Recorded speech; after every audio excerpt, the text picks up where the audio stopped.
c'est un match exceptionnel. Je sais même pas par où commencer parce qu'il y a quand même beaucoup de choses à dire ce soir. Victoire 5-3 du Real Madrid contre l'Atlético Madrid en Supercoupe d'Espagne.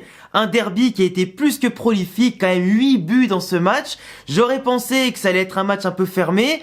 J'aurais pensé qu'après les vacances, ça allait être un match bien qu'électrique comme un derby qui se respecte et qui ne se joue pas mais qui se gagne. Je pensais que ça allait être un peu plus fermé. Dans tous les cas, j'avais pronostiqué les prolongations dans mon avant-match. Mais de là à penser à un 5-3 et surtout avec le scénario qu'on a connu ce soir, c'est phénoménal. Et je sais pas par où commencer parce qu'il y a tellement de trucs à dire.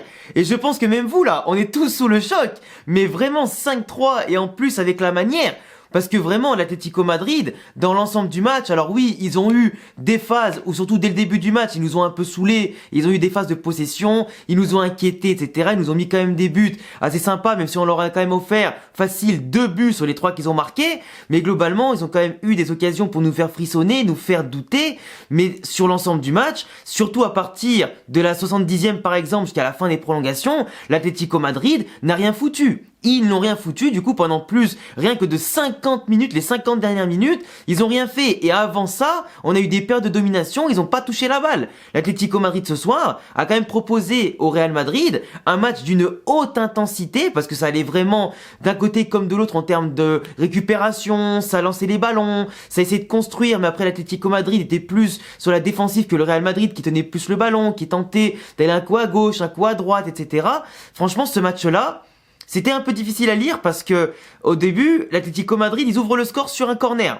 Donc tu te dis, l'Atlético Madrid qui sait jouer parfaitement contre le Real Madrid de base pour nous faire déjouer, en plus ils ouvrent le score par Hermoso sur un corner qu'on aurait mais jamais dû encaisser, tellement personne fait attention, tellement personne est sur le bon timing en tout cas dont Nacho etc.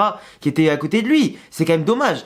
Heureusement derrière, t'as Monsieur Rudiger qui sur le corner tiré par Modric émule presque le corner marqué par Ramos en 2014 sur une passe de Modric justement pour la décima, mais heureusement qu'il est là. Rudiger taille patron et aujourd'hui il a encore guidé le Real Madrid sur la voie du succès par de belles interventions, en étant rugueux, intensif et en plus en marquant encore un but important. D'ailleurs la défense aujourd'hui on peut leur faire un gros big up parce que d'un côté t'as Rudiger qui marque, d'un côté t'as Ferland Mendy qui marque, de l'autre côté Carvajal qui marque et qui en plus fait 2 passes décisives. Carvajal ce soir, c'est level Cristiano, c'est level Carvajal Prime, c'est un mec qui a été ultra décisif. Et un Carvajal à ce niveau d'intensité, comment on appelle ça, d'efficacité, simplement de génie. Aujourd'hui, Carvajal, il était au-dessus du lot. Et c'est le Carvajal que j'aime. Ça, il n'y a pas débat en fait. Ferland Mendy qui marque son but sur une magnification collective du Real Madrid, avec en plus Rodrigo qui fait le bon mouvement, qui en plus Mendy a eu l'intelligence d'aller repiquer dans l'axe au lieu d'aller se repositionner à la perte du ballon, ou du moins quand il a lâché le ballon, etc. dans la construction. Il se place bien, puis Carvajal en plus lui transmet et il la dévie superbement bien, avec un peu de réussite quand même. Mais franchement, très content aujourd'hui du match de nos latéraux, très content globalement de l'ensemble de la défense. À part Nacho qui a eu du temps à vraiment rentrer dans son match, et après je trouve qu'après l'heure de jeu, il était vraiment très bon, mais dommage quand même que Nacho ne soit pas au niveau de Rudiger en ce moment, et qu'on n'ait pas Nacho Prime, sinon on aurait une défense qui serait hors norme. Après par contre il est clair qu'on a quand même pris 3 buts les mecs, 3 buts à part le corner, on a laissé Griezmann avancer, faire un crochet qui a humilié Modric sur le coup, mais aussi 3 mecs autour qui ont fait le même mouvement sur le même joueur. Avoir 3-4 joueurs qui suivent le mouvement d'un seul, mais c'est interdit. Ça, il y a que en level district que tu vois ça normalement. Ça devrait être interdit. Après, Griezmann, il a du talent, il est élégant avec le ballon. Il marque en plus le but qui lui permet de battre le record de Luis Aragonés pour être le seul meilleur buteur de l'histoire de l'Atlético Madrid. Il le fait contre le Real, le rival historique de son club. Donc à la limite, ça écrit une belle légende. Mais le but qu'il met, c'est un peu casse-couille, tu vois. Après Kepa, faut dire qu'il peut largement mieux faire sur cette intervention. Même s'il se fait fusiller, qu'il est sur ses appuis, il doit faire mieux. Au Black en face, il fait un arrêt magnifique sur Rodrigo en fin de première mi-temps. Un arrêt sur Carvajal à bout portant, puis d'autres arrêts durant le match. Lui, il s'en foutait d'être à bout portant. Lui, il a fait tout ce qu'il fallait. Et pas Kepa. Et quand à l'époque t'avais Courtois, etc., qui te faisaient des arrêts de fou, qui t'ont permis de gagner une Ligue des Champions derrière, Kepa, c'est un gardien qui peut malheureusement te couler. On l'a vu, Kepa, déjà de base contre l'Atlético Madrid, il y a quelques mois, il prend les 3 buts sur les 3 buts centres et les 3 buts de la tête. Là, on prend encore un but de la tête, puis après le but de Griezmann, il fait rien. Et après, sur sa sortie hasardeuse, même s'il est un peu gêné, c'est lui qui se la met tout seul après derrière. Donc tu vois, un gardien comme ça qui te fout dans la merde et qui vient sacrifier la domination de ton équipe, qui vient sacrifier les bons temps forts de ton équipe, même quand tu surdomines, c'est un peu dommage. Et ça, contre les grosses équipes, ça peut pas le faire. Lounine, j'avais dit, moi, que je le préfère. Dans les sorties aériennes, il est plus serein globalement comme gardien, même s'il a moins d'expérience qu'un Kepa. Kepa aujourd'hui a prouvé qu'il a pas le niveau des titulaires, en tout cas comme numéro 1 pour l'instant, au Real Madrid, et que ça doit être Lounine pour la finale contre le Barça au Osasuna ce dimanche. En tout cas, moi c'est mon avis. Mais Kepa, dites pas que la défense l'a abandonné, même si ils sont fait embarquer sur le but de Griezmann et qu'après derrière, bah voilà, il se fait sa boulette tout seul, mais venez pas le défendre. Franchement, il y a des choses défendables, mais quand tu vois Oblak ce qu'il a fait, abandonné par la défense, là il y a clairement un miroir de part et d'autre, tu vois. Enfin bref, sinon mis à part la défense, parce qu'après on a été quand même solide dans les duels, on a laissé peu d'occasions à l'Atlético Madrid de vraiment tirer, de vraiment être très dangereux, à part des frappes, une de Samuel Lino qui est passée à ça de notre lucarne et des occasions un petit peu de Morata, tout ça, mais globalement on a été bien dans le contrôle, mais offensivement ça a été un régal. On a eu du mal à trouver Bellingham très proche de la surface, qui était plus dans les interceptions, la construction, qui écartait un maximum le jeu.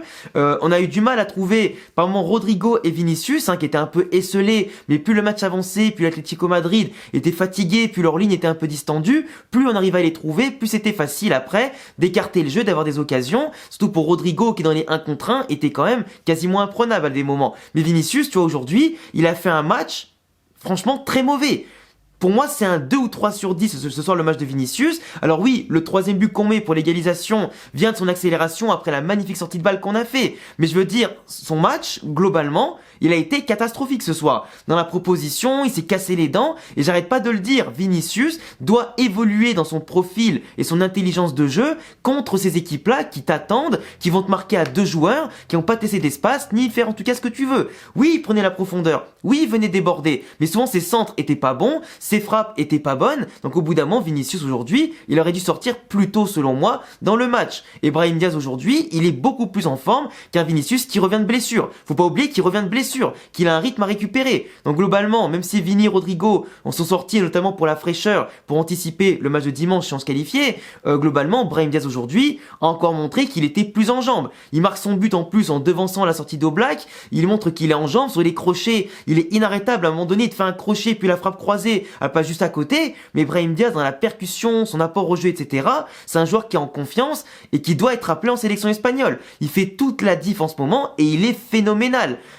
Rodrigo, il aurait même pu marquer, bon, à part son action chevauchée et d'autres trucs comme ça, il aurait dû marquer même. Il aurait dû marquer parce qu'il fait le plus dur. Et là, c'est là aussi que tu vois la différence entre un mec qui est un tueur pour l'instant et un mec qui ne l'est pas. Il a de très belles stats sur les derniers matchs, mais là, faut que tu marques absolument sur ce genre d'action. Quand t'es au plus avant le point de pénalty, tu vois. Après, c'est pas grave. Il a fait son déséquilibre, il a apporté sa technique, il a apporté ses combinaisons et toute son élégance en tout cas aujourd'hui, même s'il a pas eu son efficacité. C'est dommage. Après, t'as Rossellou qui est quand même rentré, qui a fait la différence. Rossellou, parce que on disait, contre une équipe regroupée comme ça, t'es obligé d'avoir de la présence dans la surface. Des profils qui font que décrocher, aller sur les côtés et que après tu peux pas faire des centres ni rien, c'est compliqué. Tu mets un Rossellou qui affronte une équipe du coup qui était fatiguée, qui avait du mal à le tenir parce qu'il avait plus d'énergie, plus de rage à mettre en tout cas dans les 15 dernières minutes. Il y allait, il provoque le contre son camp de Savic et Oblak était dégoûté. Donc tu auras un peu l'appareil de Kepa qui fait la boulette et c'est Oblak qui sort un peu trop et qui après il arrive pas à la remettre avec la boulette de Savic, mais globalement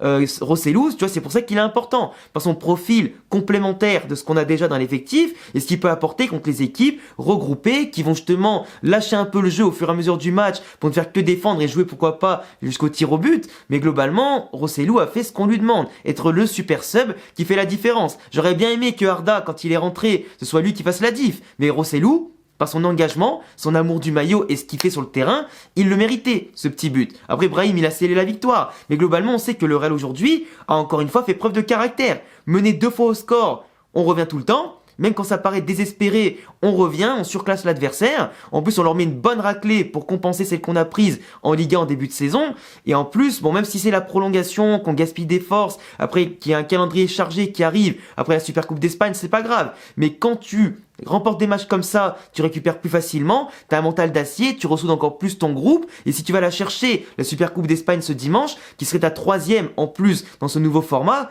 bah du coup tu vas continuer avec de la capitale confiance, tes concurrents que tu auras balayés en une semaine, et surtout un groupe qui est là en mode, on a déjà sauvé entre guillemets la saison avec un trophée qui est pas majeur mais qui est mineur, si on peut appeler ça comme ça. Mais au moins, t'as la confiance pour aller en chercher d'autres. Et en plus, sachant que l'Atlético Madrid, on les retrouve en Supercoupe d'Espagne, en Copa del Rey, pardon, pour les 8e de finale. Bon, ce sera chez eux en plus de ça, et pas chez nous, et pas sur terrain neutre comme aujourd'hui. Mais globalement, tu vois, ça nous met en confiance pour le prochain derby. On a montré quand même que footballistiquement, tactiquement et physiquement en plus, on était encore au-dessus d'eux. Techniquement, ça a été compliqué. T'as des joueurs comme Tchouaméni qui ont fait un match aujourd'hui vraiment pas très bon, on va pas se mentir. Tu vois, même si Bellingham, offensivement, c'est pas celui qu'on a le plus trouvé, mais lui il était seulement la construction puisqu'à la finition, Tchouaméni côté défensif, équilibre, etc. Dans les impacts qu'il pouvait mettre et dans sa faculté à jouer vers l'avant qu'il a habituellement, bah, je l'ai pas retrouvé Tchouaméni aujourd'hui. Il est sorti assez vite, c'est pas pour rien. Tu vois, c'est un peu dommage. Kamavinga, j'avais dit dans mon avant-match qu'il allait jouer arrière-gauche titulaire. Au final, il est rentré arrière-gauche après que Mendy du coup soit sorti. Mais globalement, j'étais pas loin de la vérité. Mais Kamavinga, comme d'habitude, ben c'est pas son poste, mais il dépasse sa fonction. Il est impactant, il permet de combiner, solidifier le côté, et par sa technique, il ressort proprement les ballons. Et c'est d'ailleurs en passant par lui qu'il y a eu le 3e but après avec Bellingham, qui envoie Vinicius. Et d'ailleurs c'est vrai que ce 3e but, je peux encore en reparler vite fait, mais ce 3e but, j'ai vraiment eu l'impression qu'on n'allait jamais le mettre. Entre la frappe de Vini, de Bellingham et Carvajal, mais j'ai cru qu'on n'allait jamais le mettre. Et heureusement c'est rentré, tu vois. Après, il y a eu des choses qui m'ont déplu quand même, sur des fois la faculté qu'on a malheureusement à déjouer tout seul, parce que des fois on maîtrise les choses, on laisse un peu trop d'espace à l'adversaire, on a des fois laissé l'Atlético un peu trop déborder, ou des joueurs un peu trop seuls, comme Griezmann, ça m'a un petit peu saoulé, tu vois. Mais sinon, globalement, on les a bien maîtrisés. Et puis après voilà, le Real Madrid a fait quand même les devoirs, a su marquer 5 buts dans le match, donc on peut pas dire qu'on n'a pas été efficace, mais après il faut que Kepa et la défense resserrent un peu les boulons quand même derrière, tu vois. Même si nos défenseurs ont su aujourd'hui élever leur niveau pour compenser Vinicius, Bellingham et Rodrigo qui ne marquaient pas. Mais voilà, après t'as l'arbitre aussi qui a des fois, l'arbitre, le même qu'au match aller, qui nous a un peu plombé ce soir, parce que il siffle pas, il est là, il est dans l'attentisme, il laisse trop jouer, Bellingham qui finit par terre avec des coups de pied sur lui, il siffle pas, Rodrigo à un moment donné, il aurait pu avoir un penalty sur lui au début du match, mais bon, c'est un peu too much, il se laisse un peu tomber, et c'est un peu pas forcément évident à siffler, Vinicius qui plonge beaucoup trop, qui a fait des simulations ce soir, je suis pas très fan de ce genre de choses, mais globalement voilà, après, je sais pas trop ce que j'ai oublié de parler ce soir, mais franchement l'équipe m'a fait plaisir. Plusieurs fois, personnellement, j'ai jamais abandonné le fait qu'on allait gagner ce match, mais qu'on était mené au score. Mais franchement, il y a quand même du mieux à avoir, surtout pour la Ligue des Champions. Et après voilà, Ancelotti a fait les bons choix, il a fait les bons changements, il a pas trop tardé à les faire en plus de ça. Valverde, à un moment donné, il a pris un coup, j'espère qu'il a rien, parce que c'est vrai que j'ai pas parlé de Valverde. C'est vrai que j'ai pas parlé de Valverde. Valverde ce soir, encore une fois, c'est un monstre. C'est un monstre Valverde. Valverde, il ne marque pas en ce moment, il fait pas des passes D, mais c'est un monstre. C'est un des meilleurs milieux de terrain du monde. Et je veux rien entendre. Tony Kroos, il est rentré, il s'est fait siffler par rapport à ce qu'il avait dit à l'époque, enfin il y a quelques temps, sur les joueurs qui partent en Arabie Saoudite, sur la faiblesse du championnat, ou le désintérêt qu'il a pour ça. Franchement, les Saoudiens, les frérots, à un moment donné, fermez vos gueules. Tu vois, le mec, c'est une légende du foot, il a son opinion, et en vrai, il a dit les termes. Leur championnat, il pue la merde, et puis les joueurs qui partent là-bas, c'est que pour l'argent. C'est pas pour la passion du sport qu'ils partent là-bas. Donc voir un joueur comme Kroos se faire siffler 40-50 minutes, honnêtement, on souffle, tu vois. Restez à vos places, et puis voilà. Lui, ça l'a pu s'amuser qu'autre chose, mais à la fin, nous, c'était chiant, tu vois. Et d'ailleurs, petite chose à dire, l'équipe, s'il vous plaît. À quoi ça sert? À quoi ça sert, bande de rats? De prendre le match sur une chaîne gratuite et le mettre payant sur l'équipe TV?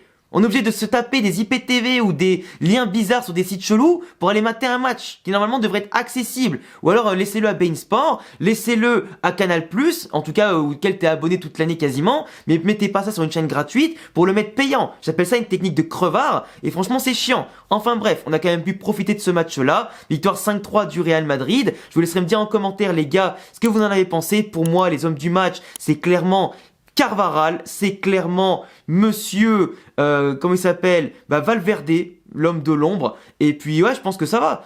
Même Rudiger à la limite, tu vois. Mais il y a tellement de bons joueurs ce soir, il y a tellement eu de bonnes choses que c'est compliqué de tous les analyser individuellement et les noter en tout cas et d'en oublier certains ou d'être ingrat avec certains. Mais globalement, J'espère que la finale, on sera pas trop fatigué et qu'on ira chercher ce trophée, les gars. En tout cas, on le mérite et cette équipe aussi. Et puis, je vous laisserai me dire tous vos commentaires, en tout cas, sur ce match-là. N'hésitez pas à vous abonner, cocher la cloche, le petit pouce bleu, mes réseaux en description. Et à bientôt, les gars, pour prochaine vidéo. À la Madrid, in Adamas. Ciao!